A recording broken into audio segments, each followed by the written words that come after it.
Hello preparants of UPSC and state PCS. सबसे पहले जब हम लोग डिसाइड करते हैं कि हमें प्रिपरेशन करना है किसी भी स्टेट पीसीएस का या फिर यूपीएससी का, तो माइंड में क्या आता है? कोई भी एग्ज़ाम होता है, यूपीएससी का कोई भी एग्ज़ाम हो, लाइक एनडीए हो, सीडीएस हो, असिस्टेंट कमांडेंट हो, तो any of the exams you are preparing for, mind में ये क्वेश्चन आता है कि चलो डिसाइड तो कर लिया भाई हमने, और अब स्टार्ट कहाँ से करें? नेट पे वीडियोस देखते हैं कई सारे, तो वीडियोस देखते देखते हम लोगों के माइंड में ये चीज़ आती है कि अच्छा ऐसे स्टार्ट करें वैसे स्टार्ट करें। So here in this video I will be presenting you a very good way to start your UPSC preparation. भाषा बाइलिंगुअल रहेगी, हिंदी में भी बोलेंगे, इंग्लिश में भी बोलेंगे। माध्यम आपका जो भी हो, आप उसके अनुसार देख लें कि आप कितने कंफर्टेबल हैं। ठीक है। नाउ द नेक्स्ट थिंग, कि जो सबसे पहला क्वेश्चन हम लोग में आता है कि कहाँ से प्रिपरेशन स्टार्ट करें, यही आता है हमारे माइंड में। डे वन पे क्या करना चाहिए? इस टाइम पे क्या होता है कि मोटिवेशन फैक्टर जो होता है, मोटिवेशन, ये काफ़ी ऊपर होता है। करना क्या ये नहीं पता है, प्लानिंग जो है क्या करना है ये नहीं पता। और अगर जब हम लोग वीडियोस देखते हैं टॉपर्स एंड ऑल, तो फिर लगता है कि अच्छा ये शुरू कैसे किया। सो ये जो इनर्शिया एक शुरू में फील होता है, जैसे किसी भी चीज़ को स्टार्ट करते हैं तो शुरू में एक रेसिस्टेंस फील होता है, how to overcome that easily, सरलता से, आसान तरीके में। सो फर्स्ट डे हम लोग देखते हैं कि यूपीएससी प्रिपरेशन को स्टार्ट करने का तरीका ये है कि कहाँ से आपको शुरू करना है। वेयर टू बिगिन इज दो चीज़ें हैं, प्रियम्बल है और सिलेबस है। ठीक है। तो प्रियम्बल से स्टार्ट कर सकते हैं, सिलेबस से स्टार्ट कर सकते हैं, but what I would recommend कि प्रियम्बल से स्टार्ट किया जाए।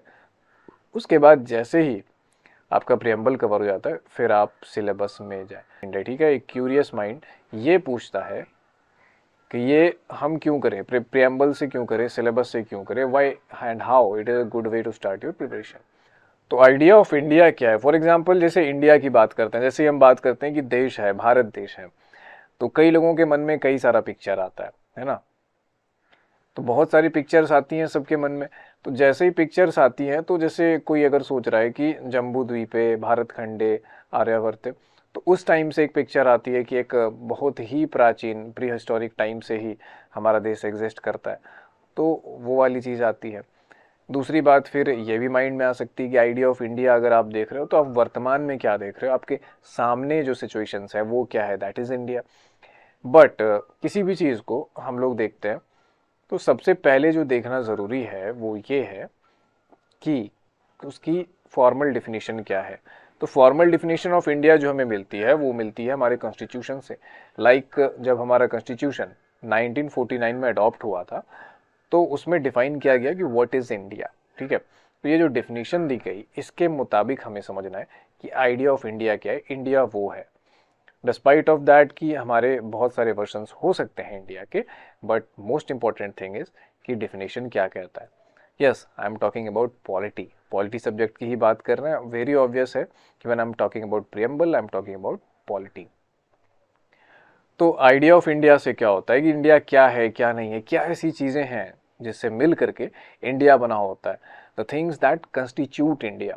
तो इंडिया को समझना है तो फर्स्ट थिंग ये चीज़ है कि जिन लोगों को आगे सिविल सर्वेंट बनना है, स्टेट पीसीएस से बनना है या फिर सेंट्रल पीसीएस से बनना है, first thing is that you have to be working in the environment. तो वो इन्वायरमेंट क्या है, कैसे, उसकी क्रिस्टल क्लियर समझ होनी चाहिए आपको।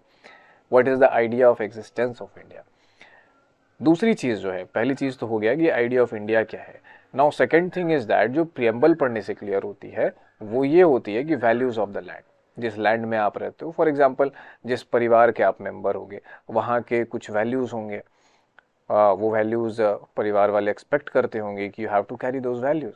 तो वैसे ही जो वैल्यूज़ ऑफ लैंड हैं, जो हमारा इंडिया है, उनकी क्या क्या वैल्यूज़ हैं, कैसे इनकी वैल्यूज़ बढ़ाई गई हैं, कैसे उनकी वैल्यूज़ बनाई गई है, कैसे डिस्कशन हुआ है।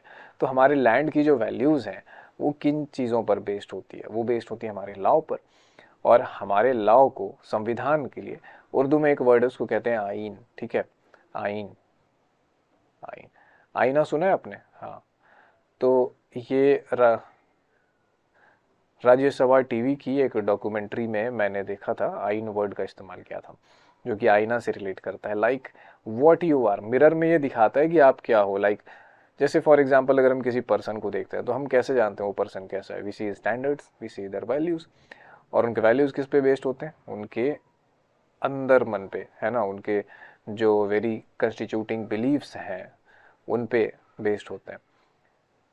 तो दैट इज़ द थिंग कि values of the land on which laws are based. तो लैंड की जो वैल्यूज़ हैं, जो इमोशंस हैं, जो विजन्स हैं कि हम एक ऐसा देश बनाएंगे, हम एक ऐसे देश में रहते हैं, यहाँ पे हम ऐसे चलेंगे, तो वो विज़न समझ में आता है प्रेम्बल से देख करके।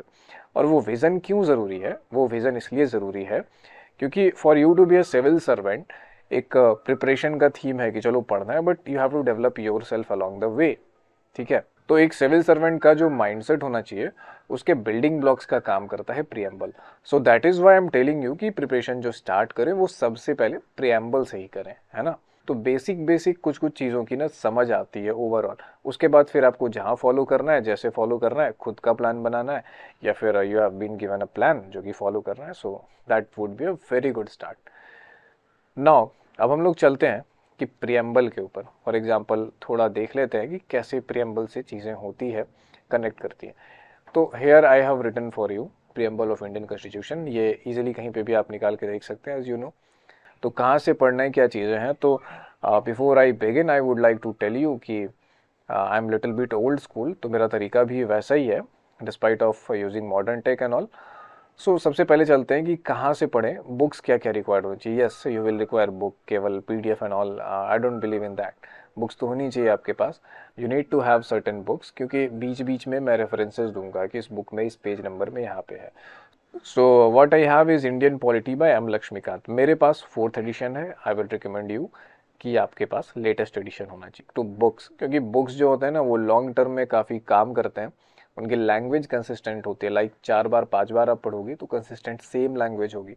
तो एक जो कंसेप्ट का बिल्डिंग अप होता है माइंड में, that is very much good. और सबसे अच्छी बात ये होती है ना कि वीडियो लेक्चर्स के मुकाबले बुक्स टाइम काफ़ी कम लेते हैं। और इवन आप बुक्स को अगर डिटेल में पढ़ सकते हैं तो you can read between the lines in the books, but एक वीडियो में you can't read between the lines. That is Y मैं पढ़ाने के साथ साथ मैं खुद रिकमेंड करता हूँ कि आप बुक लेकर के चलो। डोंट एवर बी डिपेंडेंट और don't ever be spoon feeded. Second thing is a brief history of modern India spectrum. इसको भी आप साथ में रख सकते हैं। 1 नंबर जो किताब इंडियन पॉलिटिक्स तो बहुत ज़रूरी है। A brief history of modern India by spectrum. ये नोट्स के फॉर्मेट में बुक है, शॉर्ट में चीज़ों को ओवरव्यू करने के लिए, देखने के लिए बहुत अच्छी है। कि क्विक रेफरेंस के लिए कब कब क्या हुआ था, अगर आपको याद नहीं आ रहा है कि अच्छा इस समय कौन सा एक्ट था, क्या सिचुएशन थी, तो क्विक रेफरेंस में आपको लाइक विद इन 5 मिनट्स आपको पूरा सीन पता चल जाता है। That is Y brief history of modern India spectrum की जो बुक है ये बहुत इंपॉर्टेंट है। नाउ द थर्ड थिंग जो कि मैं बोलूँगा यहाँ पर, आई डोंट नो कि लोग रिकमेंड करते हैं या नहीं, but political theory by NCERT class 11 की ये बुक है। ये बहुत इंपॉर्टेंट बुक होती है क्योंकि ये बेडरॉक बनाती है आपके अंडरस्टैंडिंग का। फॉर एग्जांपल जो स्टूडेंट्स हैं पॉलिटिकल साइंस बैकग्राउंड के नॉल, तो उन्हें लगेगा कि कोई ज़रूरी नहीं है, बट यूपीएससी के प्रिपरेशन में सारे पॉलिटिकल साइंस वाले तो आते हैं नहीं। ठीक है, अब इसके लिए मैं एक एग्जांपल देता हूँ कि जैसे एक कॉमन सा वर्ड है politics. I will let you think of its meaning. अगर हम पॉलिटिक्स की बात करते हैं तो दिमाग कहाँ जाता है? यस, दिमाग जाता है पॉलिटिक्स, जो हम लोग आसपास देखते हैं जिसको कहते हैं राजनीति। It is a very dirty thing, बहुत लोग ऐसा कहते हैं, ऑफिस में पॉलिटिक्स एंड ऑल दैट। तो इसका एक माइंड में जो सेंस आता है, जो मतलब आता है, वो ये आता है कि मैनिपुलेटिंग बिहेवियर। जब हम मैनिपुलेट कर रहे होते हैं, जब टॉक्सिसिटी होती है, यू नो, सेल्फ को ही हम, मतलब हम ही हम हैं, तुम कुछ नहीं हो, ऑल दीज थिंग्स जो होता है, डोमिनेशन, मैनिपुलेटिंग, स्मार्ट वे में सारी करना, सब कुछ को हम लोग पॉलिटिक्स कहते हैं। तो जब हम लोग पॉलिटिक्स की बात करते हैं तो हमारे माइंड में यही वाला सीन आता है। बट इज़ दैट ट्रू कि पॉलिटिक्स का यही मतलब है? कि get your definitions very clear, very crystal clear, get your concepts very crystal clear. This exam is about clarity, and any exam or anything is about clarity. The more you are clear, the more better you are to understand and to express what you want to tell. तो politics का मतलब जो होता है, जब आप इस political theory book को पढ़ेंगे तो आपको पता चलेगा कि पॉलिटिक्स का मतलब ये नहीं होता है कि no manipulating and everything. Politics का पॉलिटिक्स वर्ड आता है पॉलिसी से, ठीक है, पॉलिसी नीति, नीति निर्माण। तो नीति निर्माण में जो आपका पार्टिसिपेशन है that is called politics, right. जो एक डायनेमिक्स है कि एक नीति निर्माण है, बहुत सारे पावर्स हैं, कुछ अगेंस्ट में हैं, कुछ उसके सहमति में हैं, तो ये जो एक डायनेमिक सा, जो एवर चेंजिंग सा एक इन्वायरमेंट है, इसको हम लोग पॉलिटिक्स कहते हैं, एक बड़ा सा टर्म है। सो दैट इज़ वाई अब सेक्युलरिज्म की बात होती है तो रिसेंट डेज में, जैसे अगर आप सोशल मीडिया के पीड़ित हैं तो आपके माइंड में सेक्युलरिज्म का मतलब कुछ और हो गया होगा। तो बहुत टाइम्स पे क्या होते हैं कि डेफिनेशंस चेंज हो गया होते हैं हमारे पास, बहुत सारे इन्फ्लुएंसेस में आते हैं। तो that is why you have to read political theory. बहुत सारी चीज़ें हैं इसमें, एंड मैं यहाँ पर नहीं दिखाऊंगा आपको स्लाइड। ई पाठशाला ऐप है, आप जाकर वहाँ पे आई वुड रिकमेंड कि आप वहाँ पे जाकर के वीडियो पॉज करके ई पाठशाला ऐप पर आप जाकर देख सकते हैं कि उसके कंटेंट्स में क्या क्या है, then you will get to understand सारी जो थ्योरीज़ है पॉलिटिक्स की, पॉलिटिकल थ्योरी, क्या क्या वर्ड्स यूज होता है, जैसे सेकुलरिज्म है, फ्रीडम है, व्हाट इज़ गवर्नमेंट, इन सब की जो अवधारणाएं हैं, कंसेप्ट है, ये सारी चीज़ें उसमें बताई गई है। तो बिफोर यू बिगिन अगर ये सारी चीज़ें क्लियर होती है तो काफ़ी आसान होता है, आपको एक दो बार की रीडिंग में ही बहुत ही इन डेप्थ अंडरस्टैंडिंग बिल्ड होने लगती है। और उसके बाद जो अगली चीज़ है वो ये है, फोर्थ नंबर, ये सप्लीमेंट्री चीज़ है, हिस्ट्री, पॉलिटी और इकोनॉमी, एनसीईआरटी, ठीक है। इन तीन सब्जेक्ट्स की एनसीईआरटी आपने रफली एक बार तो ख़त्म की होनी चाहिए। और एनसीईआरटी लाइक मुझे लगता है कि 8 से 10 दिन काफ़ी होता है ख़त्म करने के लिए। रफली पढ़ना है, समझने के लिए पढ़ना है, इसलिए नहीं पढ़ना है कि फैक्ट्स जो हैं कब क्या हुआ था उस फैक्ट्स को क्रंच करना है, that part will come later. आपको ये करना है कि ओवरऑल थीम समझना है, तो ये आपको पढ़ा होना चाहिए। अगर पढ़ा हुआ है आपने या थोड़ा बहुत भी पढ़ा है तो फिर सही है, नहीं पढ़ा है तो आप पढ़ लो, ज़्यादा बेटर होगा वो।